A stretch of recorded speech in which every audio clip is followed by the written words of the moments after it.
Today is technically the 31st of March, but it's close enough to April 1st where I want to do a follow-up to the spring revival video. Now, as you can tell, things are getting a little bit more lively. Some roses growing. In fact, it's even a small rosebud. Spring is definitely upon us. Last time you saw that bush barely have any type of flower on it. The one in the front yard is practically still has leaves, or has leaves that are like half the size they usually are. But I wanted to kind of go over what we did, what we're going to do, and why I'm doing it, and why you shouldn't do it, or why you should do it. First things first, this is the reason why you spray Tenacity when you put seed down. I did not hear. It's horrible. The rest of it's not that bad. There's patches, yes, but it's not that bad. Now, something to kind of, let's go over out the sun real quick. It's easier to look at. So what we're going to be doing today is we're going to be fertilizing, and then we will be, well, I was hoping my soil test would have came back by now, but it did not. So we're just going to do a 16-4-8, the same thing we did before. If you don't have a soil test, triple 16 or triple 12 or triple 10 or whatever the triple number is, not the best idea, because if you have really high phosphorus, you don't really want to add more.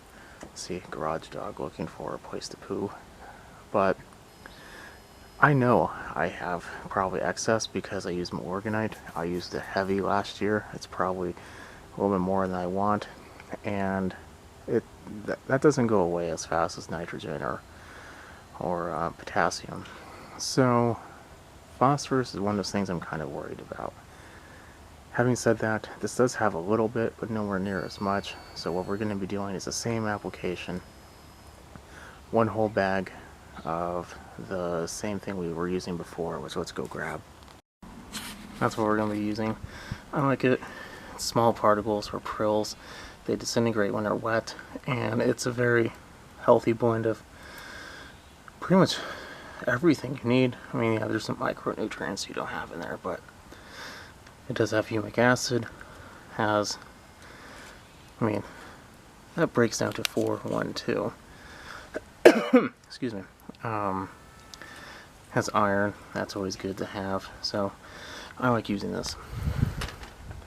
But in addition, because there is a whole lot of dead POA, or at least stunted, maybe dethatching, this is one that I really do like using. It's a cheaper one, but it works pretty good. So let me explain why I'm doing this. Going to take out the bad POA that's stunted, and then that's going to leave a lot of open areas. I want to have the grass that's there be able to get thick, so I want to take the dead stuff out. You know, it will also take a layer of thatch. There's really not that much thatch, it's brand new grass. And this grass doesn't really get thatchy to begin with. So it's mainly just to open it up, get some air in there, get some space for the good grass to kind of get thick, and then later it won't allow more like weed control. Thick grass just makes it a lot easier to do a lot of things. So by taking out this right now during a really heavy time of growth, because this type of grass grows really fast during the spring, and probably equally as fast in the fall, but if it is, it's maybe just a little slower. But areas that have weak areas in, or spots that have weak areas in, I am going to be taking the same grass seed. I'm going to be kind of overseeding. Now, that's not really needed right now. I'm not going to do the whole thing because that could cause bunching and too thick will actually cause problems and they can die. But areas where I know I'm going to have problems, like right here, in this corner, and in general, like right here, this was damaged a lot by a storm, multiple storms, when it was new, and never really got thick. And right here is just flooded.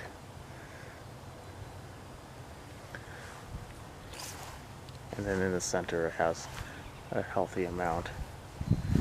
But that seed is going to allow us to kind of fill in these areas, and then later I'm going to burn these weeds because I just sprayed them with Roundup a few days ago.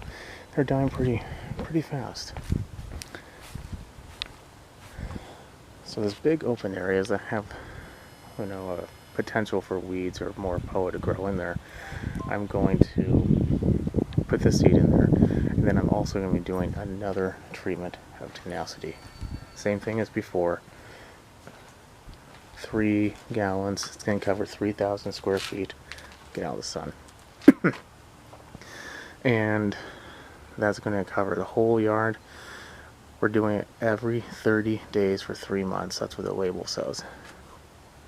By the end of April, we will have our last treatment. And then by the end of May, it should be warm enough where the POA, that's not going to grow very well, if at all. POA does not grow well in heat. Usually by the end of May, we are pushing like 80s. And that's not very ideal for POA. It is pretty good for the rest of the grass. So at that point, we're going to be fertilizing heavily the entire time. And then the new seed we're planting will have time to mature, get nice and thick. Next fall, we'll put more pre-emergent down. We'll have less and less and less and less and less. And then eventually, we'll get to the point where we barely have any over the course of years. And then the pre-emergent will probably just be just as more or less a preventative, so we don't have more and more and more. But fertilizing heavies is very crucial, and every 30 days for 3 months for the Tenacity. It sounds like a lot. Your yard's going to look weird. The only reason why it looks weird is because it's bleaching, and the more bleaching you have, the more POA you have, or you overdid it. 1 and 2. So right now, I'm going to do a course of events is we are going to thatch first, then mow, because I mowed a couple days ago. It's not that tall. Then we're going to dump everything. We do not want to mulch at this point, and if you put this in your garden, don't really want to put that in your garden either. This is a time when you should just put it in your yard debris area you don't care about, a yard debris barrel, whatever you use to dispose of that type of stuff. Because there might be some seeds in there. You don't want to just transplant more bad grass. So this is going to take a while, so I'm going to get started. With this machine, unfortunately, it does take a little time because it's a smaller one. I'll do a full video on this, but you don't really need to see thatching. Basically, you just walk back and forth, take out the bad. I'll show you the result, and then we'll mow and clean it up, and we'll get to the spreading. So I did this first section. Excuse me. Now, I don't think I explained why I was going to use a dethatcher for POA. First of all, it's stunted, so it's kind of weakened. And 2, POA's roots are really shallow. So if you're putting tines in there to rip out dead grass, you're going to get a lot of it out.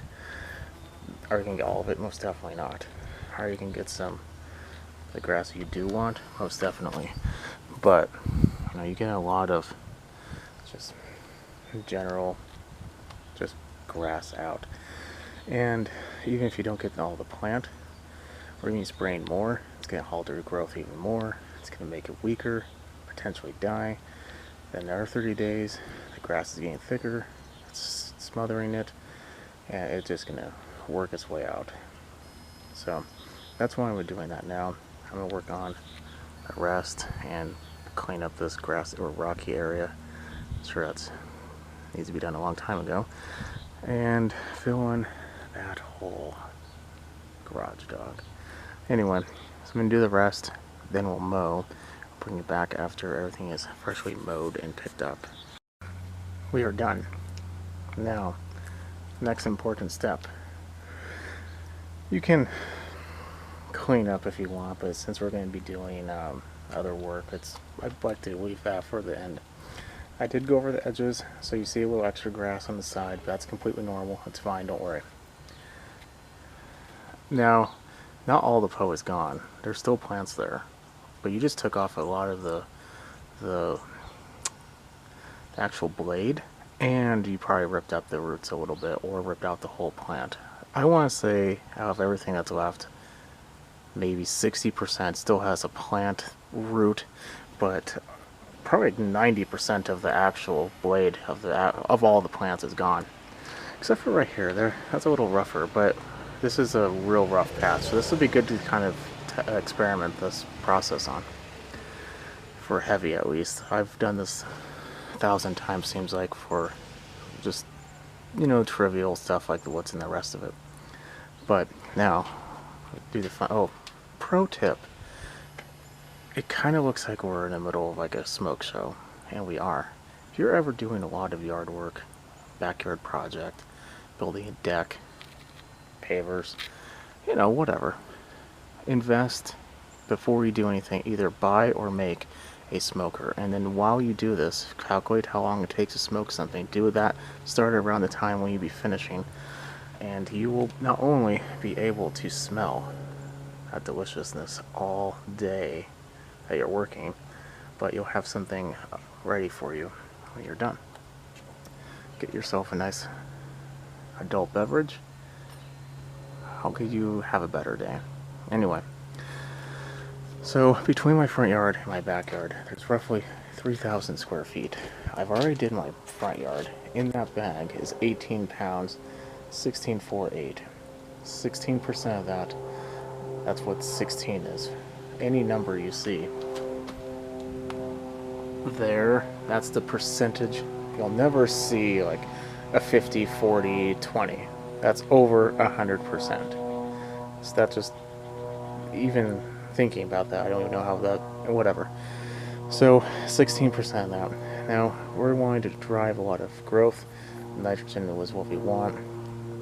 Phosphorus we don't really care too much about, and potassium will give us some good healthy plants as well. So 2.88 pounds of nitrogen in that, or 1.44 pounds of potassium in there, or potash.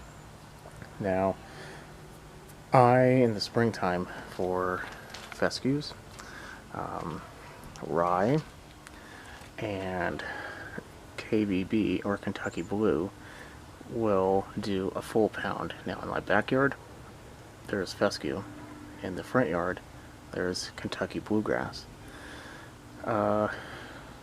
Depending on your type of fescue, you might want to be a little easy on it. Fine fescues particularly don't like to have a lot of nitrogen, but majority of them, a pound is going to be where you're going to want to go for this time of year. I like to do 30 days until you get to about May. And then the May treatment, we're going to drop it down to a quarter, and we're not going to do another one until probably a couple weeks before 4th of July. And after that, probably not until the middle of August. So not only does the amount shrinks, but the duration extends. Right now we're doing a pound every 30 days to really push it growing. So there's 2.88 pounds of nitrogen in that 18-pound bag. I have 3,000 square feet. Now, when you calculate a pound, you calculate a pound per thousand. So 2.88 divided by 3, it's very close to 1. It's like 0.94, 96, 92, something pretty close. Well, let's see, so 0.12 under 5,000. Oh, so 0.96. Yeah, there we go. Very, very close. That's close enough for me. So I'm going to spread that, and then we will get to the final couple stages. So let me go ahead and spread it. We'll be right back. And we have the bag again. When I put the seed in, I bought that second bag for this exact reason. I knew that it's always good to have the exact seed that you are planting, especially fescues, because of dog. Ever gets there, you're going to leave holes in. Yeah. But now, this is completely optional. You do not need to do this. In fact, you should not do this if it's just thin. If you have holes, different story. But thin, don't worry. And even if you do have holes, don't put it everywhere just because you have a few holes. Put them in the areas with holes, or if you have a lot of holes like I do underneath the tree, you can put in a broadcast spreader. That's what I'm going to do underneath the tree and one other tree, because those areas are pretty thin. Other than that, you literally just take a handful and sprinkle it there, and that's it. Don't overcomplicate things. Now, on the areas you are going to be using a broadcast spreader on, usually, let's see here.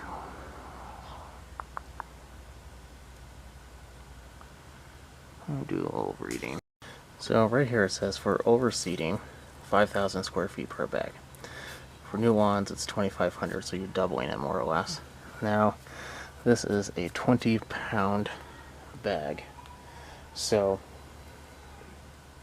you're putting 4 pounds per 1,000 for overseeding.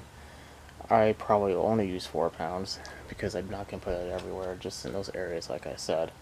Overseeding is something you do in the fall primarily. If you have a pretty thin lawn, or if you're not using pre-emergent. If you are using pre-emergent, that's pretty much useless. You don't overseed because you'll be putting a seed that won't grow.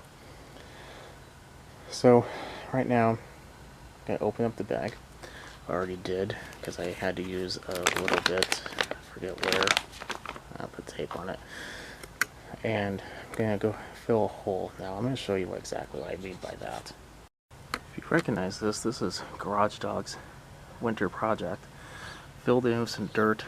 Don't buy potting soil. Go to like an area where you have dirt, like garden, something. Put your normal dirt in there. Pack it down a little bit. And take a handful and sprinkle it on.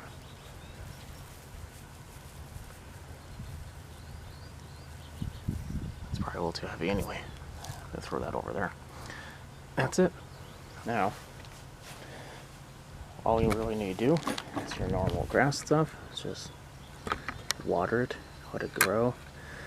As long as it's not freezing, you should be fine. So what I'm gonna do, well, I should say you should be well above freezing if you're doing this by now. I'm gonna go around, hand do some of the bigger areas, and then the areas I do need to use a spreader, I'm gonna put the spreader. When you put the spreader, I just put roughly 4 pounds in. Could be less, could be a little more. I'm not sure. If I have a little extra, I'm putting it back in the bag. In fact, it's probably better if you do put a little extra so you don't have to keep going back. So go ahead and do that. Now, when you do this, be very mindful. You know, that spreader is going to be spreading. You don't want it to go into like the rocky areas, or if I mean, that's half the reason why I have that growing in between the pavers. When you're done, we're going to blow it off, but just be mindful where you're throwing it. If you don't want grass there, do that by hand. Don't just assume that your like a machine's going to get it very precise, because it's not. It's grass, and it's a $40 spreader. What can you expect? Now it's time for some tenacity. Put the seed down. I know there's a little here. So I did put a little in the broadcast spreader over here, the extras, but it should be fine. Really kind of want to hammer home the reason why you don't put everything in the spreader. It's because you will be literally throwing money at a problem to then create an even more expensive problem. Because think about, it's a plant. One seed doesn't equal one blade. one seed. It's a bunching plant of blades of grass. If you put 30 of them within 2, 3, 4 inches, yeah, it will start. Once they get to a certain size, they won't be able to compete very well for water, nutrients, anything, and they will eventually die. A few might survive, yeah, but you're gonna have a very bad looking lawn. You're gonna have soil that's very deficient, so don't do that. Like I said, if it's thin, don't worry, it will get thick. If you have holes or very, very large bare areas, use a spreader. If not, don't worry about it. The only reason why you do that in the fall time is because a lot of that is going to be dying off anyway, and a lot of it's not even going to be coming up anyway. A lot of it will just be there. Now, here's the thing also I kind of glossed over about the dethatcher. Yes, you will be spreading more POA seeds if you use it, and you potentially could mow them down first, and probably would be a good idea. I like to have a little bit more plant, and if you are using Tenacity, it will not be growing, it will not be germinating, and if you keep up on your all-time pre-emergent, you will suppress it long enough where those seeds will just remain dormant and eventually just not germinate at all. So this is not a 1 year process, multiple years. No one likes to hear that, but that's how it is. If you don't like it, buy sod and then spray pre-emergent. You probably will never have a problem. Now, I'm going to spray the whole yard, 3,000 square feet. That is 3 ounces in the syringe into 3 gallons of water. Tenacity is easy. 1,000 square feet, 1 ounce, 1 gallon. Really hard to get that mixed up. Or it might not even be an ounce. Let me show you. Oh, excuse me. Teaspoons.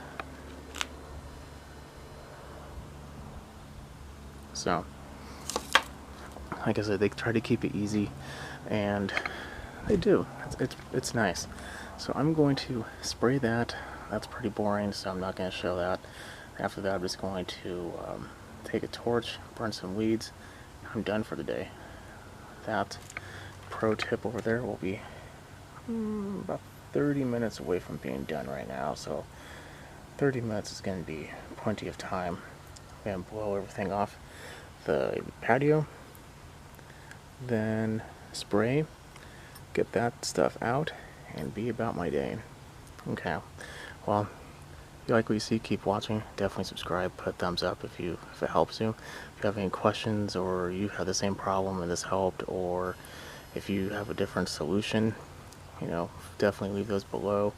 I would love to hear. Always willing to try. I do have this area, but this is the way that I've done it, and it's significantly helped. And to my knowledge, there isn't a specific herbicide to kill only POA.